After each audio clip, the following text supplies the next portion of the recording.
Se você parar por alguns segundos, agora mesmo, e olhar com sinceridade para sua vida espiritual, sem tentar se defender, sem tentar se justificar de nada, sem tentar maquiar sua própria realidade, talvez você comece a perceber algo que normalmente passa despercebido. Nem tudo que está te afastando de Deus vem de fora. Nem tudo é culpa das circunstâncias, das pessoas ou das tentações ou até mesmo das dificuldades que você enfrenta. Existe algo muito mais próximo, muito mais silencioso e muito mais constante. Algo que está com você o tempo todo, influenciando suas decisões, seus pensamentos, suas reações e até a forma como você se relaciona com Deus. E esse algo é o ego. E o mais perigoso disso tudo é que ele não parece um inimigo, ele parece você. Ele soa como seus pensamentos, ele se disfarça de razão, de justiça, de autopreservação, e é exatamente por isso que ele consegue agir sem ser percebido. O ego não grita, ele sussurra, ele chega de fininho no silêncio. Ele não impõe, ele sugere. Ele não aparece como algo claramente errado, ele aparece como algo que faz sentido, entre aspas.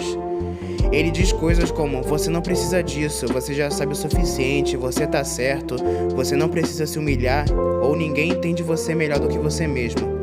E quanto mais você ouve essa voz no seu ouvido sem questionar, mais ela vai se fortalecendo dentro de você.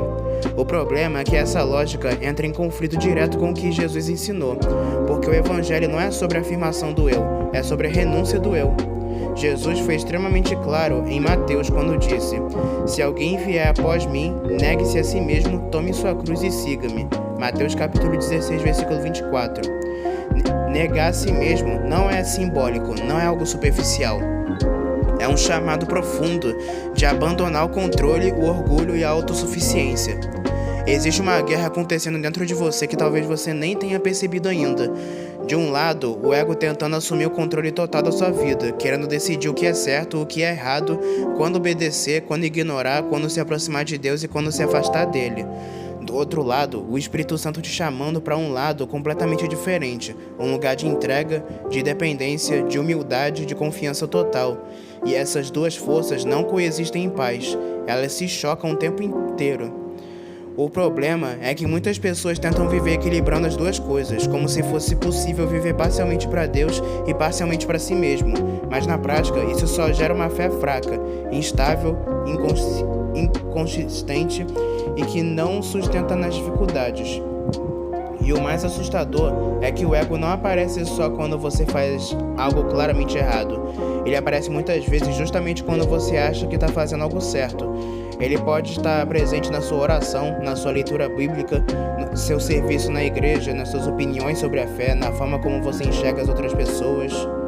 Você pode estar fazendo algo aparentemente espiritual, mas com o coração completamente dominado pelo ego. Isso muda tudo, porque Deus não está interessado em apenas nas suas ações, mas na motivação por trás delas.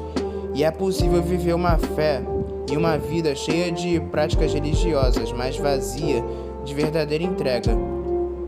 Então, antes de seguir, vale uma pergunta honesta, daquelas que incomodam mesmo. Será que o ego já está controlando áreas da sua vida que você nem percebe? Será que a sua fé em alguns momentos não tem sido mais sobre você do que sobre Deus? Porque o ego não destrói tudo de uma vez. Ele vai enfraquecendo aos poucos. Vai roubando a sensibilidade espiritual, vai tornando tudo mais mecânico, mais superficial, até que, quando você percebe, sua fé já não tem mais a mesma vida, a mesma intensidade ou a mesma verdade. Um dos primeiros sinais mais claros e ao mesmo tempo mais ignorados de que o ego está dominando é a dificuldade de reconhecer erros. E não estamos falando apenas de erros grandes, visíveis, mas de pequenas atitudes, pensamentos e decisões do dia a dia. Quando o ego está no controle, a pessoa sempre encontra uma forma de justificar o que fez. Sempre existe uma explicação, sempre existe um mais, sempre existe alguém para culpar. E isso cria uma barreira invisível entre você e Deus, porque impede o arrependimento verdadeiro. E sem arrependimento não existe restauração. A Bíblia já deixa isso muito claro em 1 João. Se dissermos que não temos pecado, enganamos-nos a nós mesmos. Se confessarmos os nossos pecados, Ele é fiel e justo para nos perdoar. 1 João capítulo 8, versículos 8 e 9. Ou seja, reconhecer o erro não é opcional, é essencial. O ego odeia confissão porque confissão expõe fraqueza, e o ego quer parecer forte o tempo todo. Ele quer manter uma imagem de controle, de estabilidade, de superioridade. Só que essa força é falsa, é uma máscara. E quanto mais você sustenta essa máscara, mais você se distancia da verdade. A fé verdadeira começa quando você para de fingir que tá tudo bem e admite que precisa de Deus desesperadamente. Sem isso, tudo vira aparência. Outro sinal extremamente perigoso é quando a pessoa começa a acreditar que já sabe o suficiente. Ela para de aprender, para de ouvir e para de se corrigir. Ela começa a filtrar tudo com base no que já acredita, rejeitando qualquer coisa que a confronte. Isso é orgulho espiritual, e ele é extremamente destrutivo. Provérbios 16, versículo 8 alerta: a soberba precede a ruína, e a altivez do espírito procede a queda.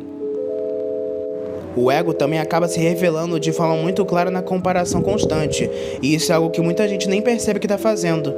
É quase no automático. Você olha para alguém e pensa que está melhor espiritualmente do que aquela pessoa, ou então se sente inferior achando que nunca vai chegar naquele nível. Mas nos dois casos existe um problema sério. Os seus olhos saíram de Deus e foram para as pessoas, e isso distorce completamente a sua fé, porque a sua referência deixa de ser Cristo e passa a ser o comportamento humano, que é falho, limitado e inconsistente. A comparação cria uma falsa régua espiritual, onde você se mede por padrões errados, e o ego adora isso, porque tanto o sentimento de superioridade quanto o de inferioridade giram em torno do eu. No fim das contas, você continua centrado em si mesmo. A Bíblia nos chama para um caminho totalmente diferente. Em Gálatas, capítulo 6, versículo 4, está escrito: cada um examine os seus próprios atos. Isso significa olhar para dentro, avaliar a própria caminhada com Deus de forma sincera, sem usar outras pessoas como referência. Porque quando você se compara, você perde a clareza daquilo que Deus está fazendo especificamente na sua vida. Cada pessoa tem um processo, um tempo e uma história. E quando o ego entra, ele tenta te tirar desse lugar de individualidade com Deus e te coloca em um ambiente de competição espiritual, onde ninguém cresce de verdade, só alimenta o orgulho ou insegurança. Outro ponto muito profundo onde o ego se manifesta é na busca por reconhecimento, e isso é mais sutil do que parece. Nem sempre é algo escancarado, às vezes é aquele desejo silencioso de ser notado, de ser elogiado, de ser valorizado pelas coisas que você faz. Você ajuda alguém, serve na igreja, você faz algo correto, mas lá no fundo existe uma expectativa de retorno, e quando esse retorno não vem a frustração, o desânimo, até uma certa revolta interna, e isso revela muito sobre a motivação no coração. Jesus foi extremamente direto sobre isso, em Mateus capítulo 6, versículo 1. Guardai-vos de fazer a vossa justiça diante dos homens, para serdes vistos por eles. Porque quando você faz algo para ser visto, você já recebeu a sua recompensa, que é a aprovação humana. Mas espiritualmente, isso não gera fruto verdadeiro. Deus olha o coração, a intenção e o motivo. E o ego tenta sequestrar até as coisas boas, transformando atitudes espirituais em ferramentas de autoafirmação. O ego também entra em conflito direto com a obediência a Deus, e talvez essa seja um dos pontos mais difíceis de perceber, porque muitas vezes a pessoa acha que está obedecendo, mas só está até certo ponto. Enquanto a vontade de Deus coincide com a sua vontade, tudo bem, mas quando Deus pede algo que confronta o desejo, a sua lógica ou o seu conforto, aí começa a resistência. E essa resistência é o ego tentando manter o controle. Tiago diz: sujeitai-vos, pois, a Deus. Tiago capítulo 4, versículo 7. Mas a sujeição não é algo parcial. Não é obedecer só quando é fácil, só quando faz sentido ou quando você concorda. Sujeição é entrega total, mesmo quando você não entende, mesmo quando é algo desconfortável. E o ego luta contra isso o tempo todo, porque ele quer ser a autoridade final da sua vida. O ego também alimenta ressentimentos de forma muito intensa. Ele faz você reviver situações, lembrar de palavras, guardar mágoas que deveriam ter sido liberadas há muito tempo. Ele sussurra coisas como: você tem razão, você foi injustiçado, ou você não pode deixar isso passar. E assim, ele mantém o seu coração preso ao passado. Em Efésios capítulo 4, versículo 32, ensina algo completamente diferente. Sede bondosos e compassivos uns para com os outros, perdoando-vos mutuamente, como também Deus vos perdoou em Cristo. Perdoar não é sobre o outro merecer, é sobre você ser livre. E o ego não quer que você seja livre, ele quer que você seja contínuo e preso à dor, porque isso alimenta o senso de justiça própria, e com o tempo esse acúmulo de mágoa vai endurecendo o coração, e um coração endurecido perde a sensibilidade espiritual. Aquilo que antes te incomodava já não incomoda mais, aquilo que antes levava ao arrependimento já não gera reação. Você recomeça a acostumar com coisas que antes você rejeitaria. E isso é extremamente perigoso, porque a distância de Deus não acontece de uma vez, ela acontece aos poucos, através desse endurecimento gradual. O ego também afeta profundamente a forma como você ora. A oração deixa de ser um momento de conexão real com Deus e passa a ser algo automático, repetitivo ou até interesseiro. Em vez de entregar, vira uma lista de pedidos. Em vez de relacionamento, vira obrigação. E em alguns casos, vira até uma tentativa de controlar Deus, como se fosse possível convencer Deus a fazer o que você quer. Mas a oração verdadeira não tem a ver com controle, tem a ver com rendição. É chegar diante de Deus, reconhecendo que você não tem todas as respostas, que você não está no controle e que você precisa dele em absolutamente tudo. O ego odeia esse lugar, porque é um lugar de dependência total, mas é exatamente nesse lugar que a fé se fortalece de verdade. O ego também impede o serviço genuíno, porque servir de vontade exige humildade, exige abrir mão de reconhecimento, exige fazer algo sem esperar nada em troca, e isso vai contra a lógica do ego, que sempre quer algum tipo de retorno. Nada façais por ambição egoísta ou por vaidade, mas por humildade considerem os outros superiores a si mesmos. Filipenses capítulo 2, versículo 3. Esse versículo confronta diretamente o ego, porque ele quebra completamente a lógica de autopromoção e coloca o foco no outro. Quando você olha para Jesus, isso fica ainda mais claro. Ele tinha todo o direito de ser servido, mas escolheu servir. Ele tinha todo o poder, mas escolheu se humilhar. E isso mostra o padrão no reino de Deus. O ego quer subir, quer aparecer, quer dominar. Cristo se esvaziou. E seguir a Cristo significa caminhar nessa mesma direção. Outro sinal muito forte do ego é a resistência à correção. A pessoa não aceita ser confrontada, não aceita conselhos e não aceita orientação. Sempre encontra uma forma de se defender, de justificar, de minimizar o erro. Isso cria um bloqueio enorme no crescimento espiritual. Provérbios capítulo 12, versículo 1 diz: quem ama a disciplina, ama o conhecimento, mas quem odeia a repreensão é tolo. Aceitar a correção é um sinal de maturidade espiritual.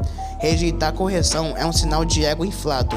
Sem correção não existe crescimento, e sem crescimento a fé entra em um estado de estagnação. E quando a fé fica estagnada, ela começa a enfraquecer lentamente. Não é algo que você percebe de imediato, mas com o tempo a intensidade diminui, a sensibilidade diminui, o compromisso diminui, até que tudo vira apenas hábito. O ego não destrói a sua fé de forma rápida, visível ou dramática. Ele age como um desgaste constante, silencioso e quase imperceptível. Ele vai tirando sua sensibilidade espiritual aos poucos. Ele vai diminuindo a sua dependência de Deus e vai transformando sua fé em algo automático, mecânico e sem profundidade. E quando você percebe, já não existe mais aquela fome por Deus, aquela sede, aquela entrega.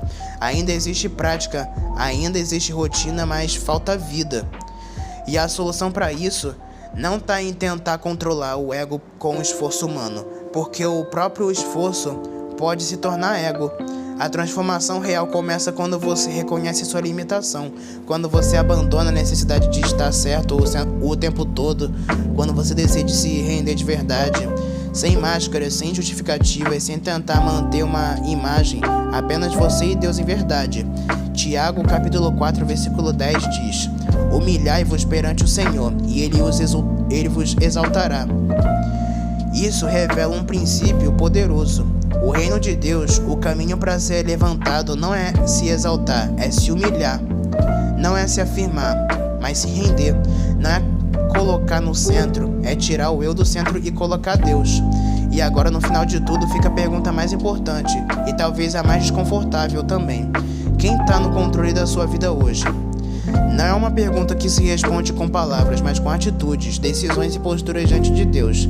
É o Espírito de Deus que está guiando você, ou é o seu ego que está decidindo o caminho? Porque no fim não existe meio termo. Ou você se rende completamente a Deus, ou você continua sendo governado por si mesmo. E essa escolha todos os dias define o destino da sua fé. Então é isso, meus irmãos. Eu sei que o papo tá bom, mas eu já vou ficando por aqui. E eu sei que é uma palavra muito forte, mas é algo essencial em se refletir, em você repensar na sua cabeça. E aqui vai mais uma pergunta que eu quero que você pense com você mesmo. Quem está no centro da sua vida atualmente? Você ou Deus?